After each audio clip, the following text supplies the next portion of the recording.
I'm going to start my session on fever with skin rash. When a patient with fever and skin rash come to hospital, they bear in mind serious pathology. Yes, there may be serious pathology, but sometimes there may not. Sometimes maybe due to simple drug reaction or simple viral infection, which can be subside after the fever subside, and sometimes it may be serious. And maybe it is due to infectious cause, and maybe there are some non-infectious causes of the rash. So before going to details of the rash, I have shown here the layers of the skin. We know everyone that dermis, epidermis, and subcutaneous. And epidermis is consists of some layers: stratum corneum, granular layer, piccle cell layer, and basal cell layer. So what is fever? Fever is an elevated core body temperature of more than 38 degrees Celsius, and it is a response to cytokines and acute phase proteins, and occurs in infection and maybe occur in non-infectious conditions. What is rash? According to Merriam-Webster dictionary, an eruption on the body. A skin rash may be defined as a symptom that appears during the course of systemic or localized disease, and therefore would be clinically meaningful as a characteristic diagnostic finding in a very small subset of specific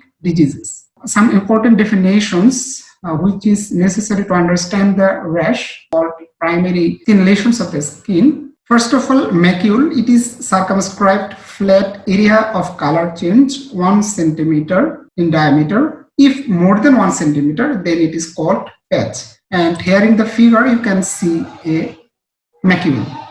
Then come to papule. It is solid, discrete, palpable elevation less than 1 centimeter of diameter.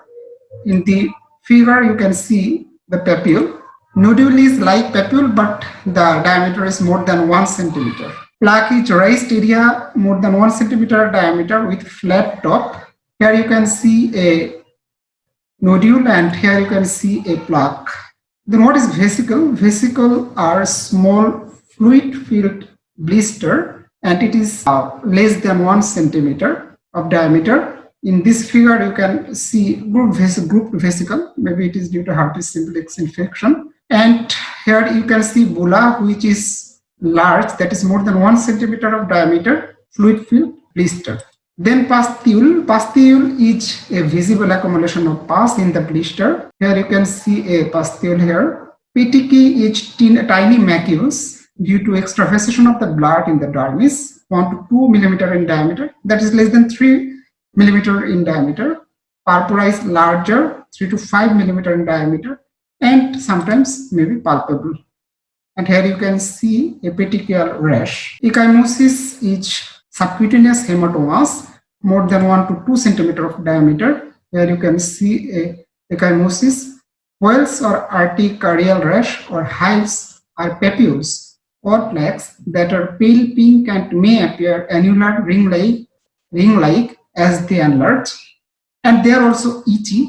Here you can see whales. Eschar, which is found in rickettsial fever, a necrotic lesion covered with a black crust. Here you can see a black crust with an erythematous base. How we can classify the rash and a fever patient? That is how we can classify a febrile patient with rash. Depending on characteristic morphology, distribution, and accompanying symptoms, we can classify it as maculopapular rash, generalized diffuse erythematous rash, maybe urticarial rash, vesicular rash, pustular, nodular, petechial, and purpuric rashes. According to their distribution, it may be systemic, such as in measles, or localized, systemic, symmetrical or asymmetrical, maybe central or peripheral. Depending on causation, it may be infectious cause, such as various viral infections, or non-infectious cause, such as maybe in systemic lupus erythematosus.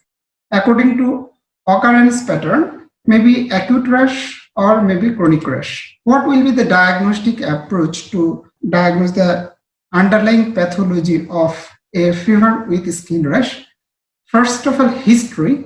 A complete history must be taken, including the time of the onset of the symptoms, also the time of onset of the rash, recent travel anywhere, contact with animals, medications history, recent dietary exposure, exposure to forest or other natural environments, and also should ask some medical history such as existence of cardiac abnormalities such as congenital heart disease or valvular heart disease. There is any presence of prosthetic material. There is any history of recent exposure to ill individuals, exposure to sexually transmitted diseases. The history should also include the site of onset of the skin rash and its direction and rate of spread, which is very important.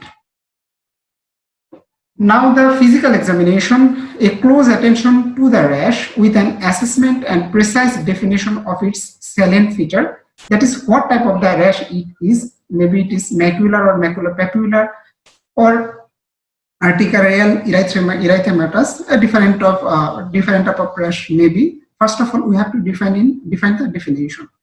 And other pertinent features for the rashes include what is their configuration, what is the arrangement, that is they are grouped or ungrouped, they are discrete or confluent, etc., and their distribution, that is their distribution central or peripheral or systemic or local distribution.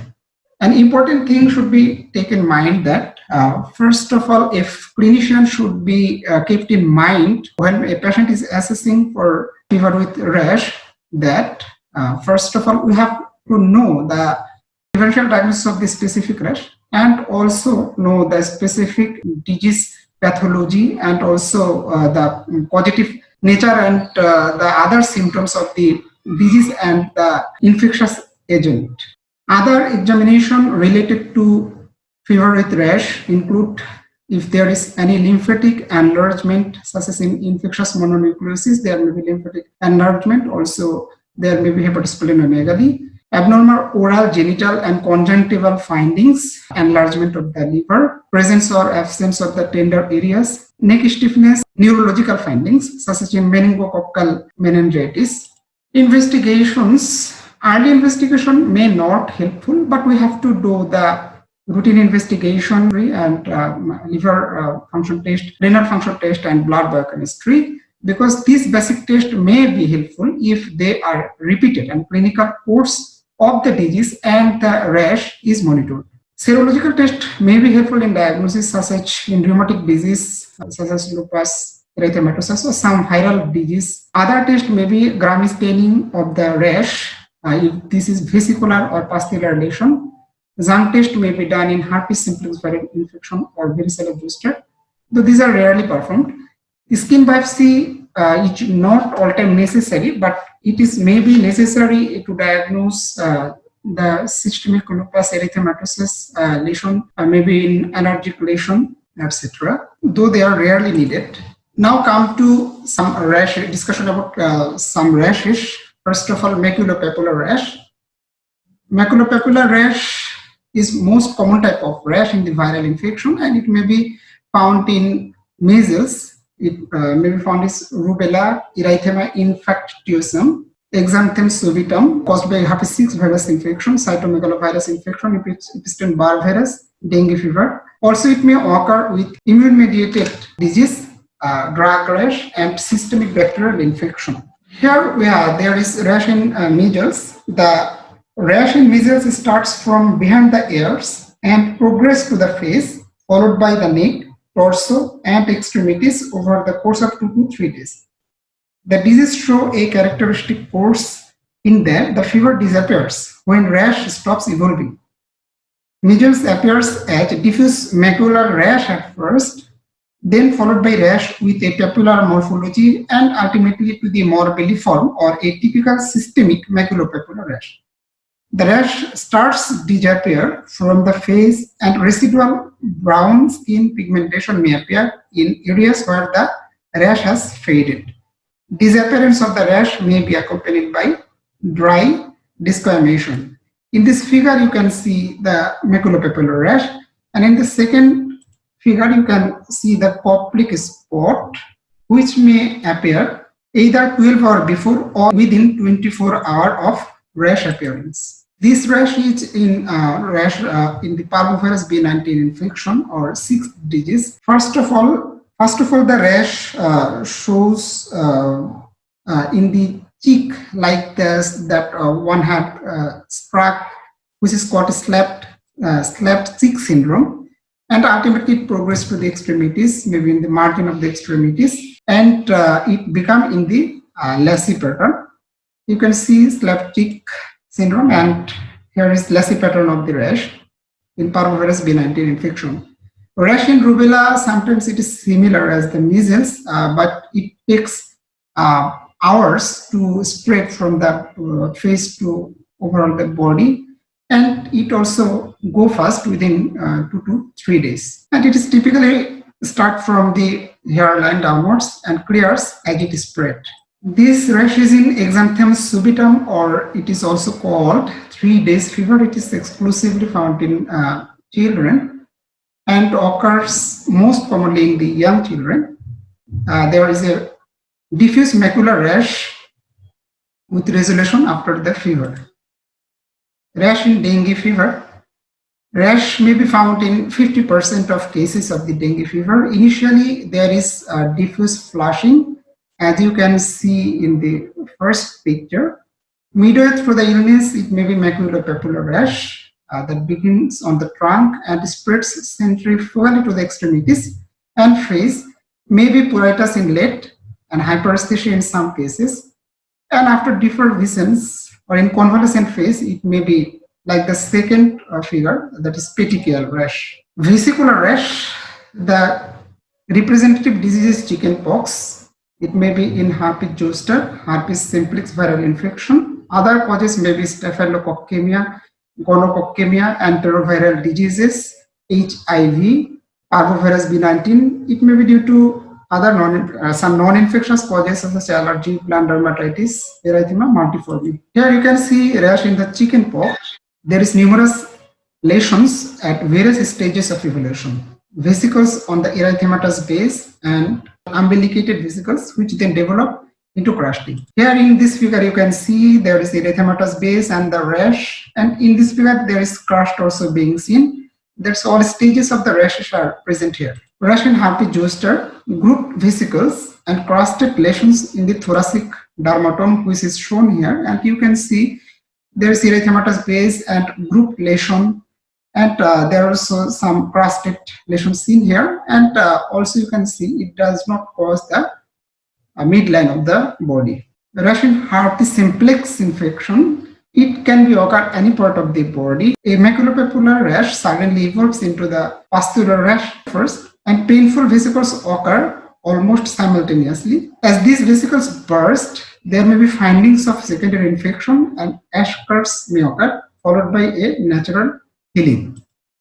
Here you can see the grouped vesicles around the lip in the herpes labialis. Rash in erythema multiforme, it is characterized by erythematous plaques with a target or iris morphology. That is, there is erythematous plaque, and inside there is a vesicular lesion in the center, and usually represents a hypersensitivity reaction, maybe due to drug or infection. It may be found in herpes simplex infection, mycoplasma pneumoniae, and different drugs. Erythematous rashes. A representative erythematous rash is erythema nodosum. Erythema nodosum may be caused by some infectious disease such as Streptococcus, Yersinia enterocolitica infection, tuberculosis. Fungal infection can be caused in non-infectious disease also, such as systemic lupus erythematosus. Erythema nodosum is a circular or oval nodule 2 to 4 cm in size with a painful indurations on the anterior lower extremities appearing in the cluster, or maybe it occur in the upper extremities. Here in the figure you can see the erythema nodosum. Erythematous lesion also causes in staphylococcal infection, streptococcal infection, Streptococcus viridans infection, and Clostridium hemolyticum. These two, that is Streptococcus viridans and Clostridium hemolyticum, may be cause rashes in the malignancy patient especially. Enteroviral disease may cause erythematous lesion. Other causes are allergy, eczema, psoriasis, lymphoma. Rash in Streptococcus and Staphylococcus infection. A characteristic disease is scarlet fever in this due to streptococcal infection. In the first figure, you can see that there is finely punctuated erythema, which is also called a scarletiniform rash. There is accentuation of the linear erythema in the body folds, especially in this figure, second figure, there is linear accentuation in the cubital fossa.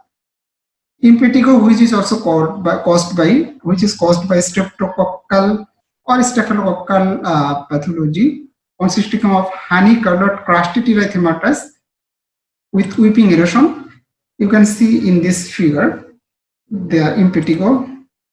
Erysipelas, it is a group due to group A streptococcal infection of the superficial dermis and consists of well demarcated erythematous, edematous, warm plaques.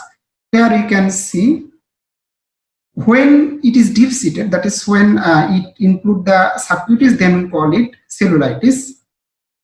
There is in this figure you can see a streptococcal toxic shock syndrome, and also you can observe there is a sign of hand here. It denotes that it is an erythematous lesion and it blanch on pressure. Staphylococcal scalded skin syndrome, there is peeling of the epidermis, that is the upper layer of epidermis. The same feature may be found in toxic epidermal necrolysis. In toxic epidermal necrolysis, there is peeling of the whole layer of the epidermis, including the basal layer, but here only the upper layer is peeled off. There are rash in enteric fever, we called it rose spot, which are evident as a erythematous macules on the trunk of this patient, you can see denoting by the arrow. Now come to hemorrhagic rash. The cause include first of all bacterial cause, maybe due to meningococcemia, endocarditis, other bacterial bacteremia or septicemia such as streptococcus, staphylococcus or pneumococcus, maybe due to viral lesion, enteroviral, Epstein-Barr virus, hepatitis B virus, cytomegalovirus or influenza A. It also may cause non-infectious causes such as acute allergic eruption, allergic purpura, acute thrombocytopenia, hematological malignancy, hypersensitive vasculitis, acute rheumatic fever, systemic lupus erythematosus, hypergammaglobulinemia or amyloidosis. Here you can see the meningococcal rash, and you can see the purpuric or this is purpuric rash, and this is some large, it may be petechial rash. And in this figure, you can see the fulminant meningococcemia with extensive angular passes. Rashes in systemic lupus erythematosus may be discoid rash. Here you can see the malar rash and maybe subacute rash. And you can see here it is erythematous rash involving the whole body. To diagnose this or differentiate this, other features also should be sought. Then rash in the infective endocarditis, maybe the splinter hemorrhage. You can see there is slit-like hemorrhage in the nail bed, genuine lesion in the plantar surface, maybe in the palmar surface of the hand. This is oslar node, which also may be found in infective endocarditis. Rash in the drug reaction, there may be sometimes there may be fixed drug reaction. That is when a specific drug is applied, a rash appear in the specific site of body. There may be Stephen-Johnson syndrome. The rashes may be in the extremities, trunk or mucocutaneous area, but less than 10% of the body surface area. Then toxic epidermal necrolysis, which causes more than 30% of the body surface area involvement with peeling of the whole of the epidermis.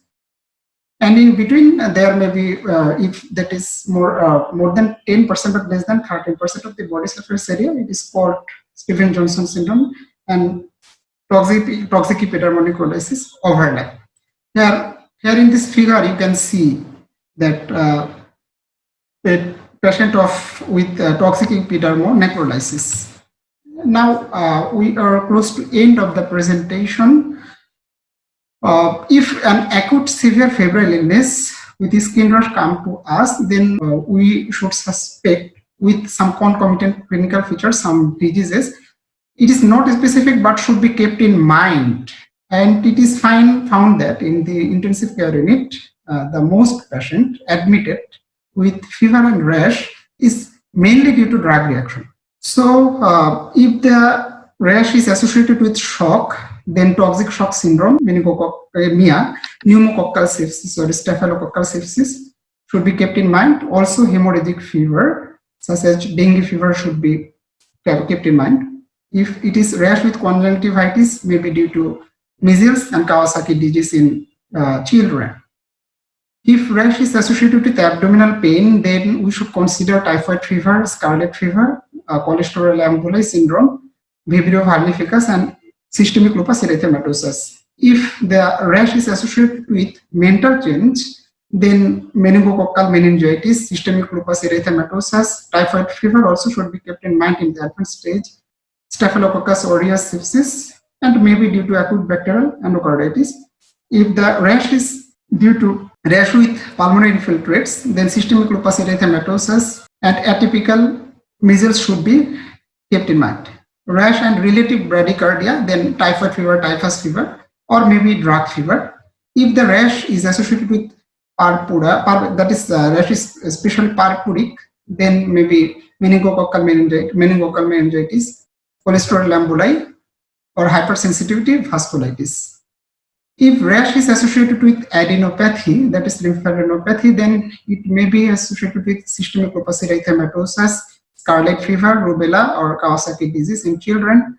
Rash with splenomegaly may be due to typhoid fever, infective endocarditis, rubella, systemic lupus erythematosus. If the rash with bullous lesion, then maybe it is due to Vibrio vulnificus, gas gangrene. If rash is associated with diarrhea, then it may be due to Vibrio vulnificus, gas gangrene, or toxic shock syndrome. So thanks for watching and for your kind patience.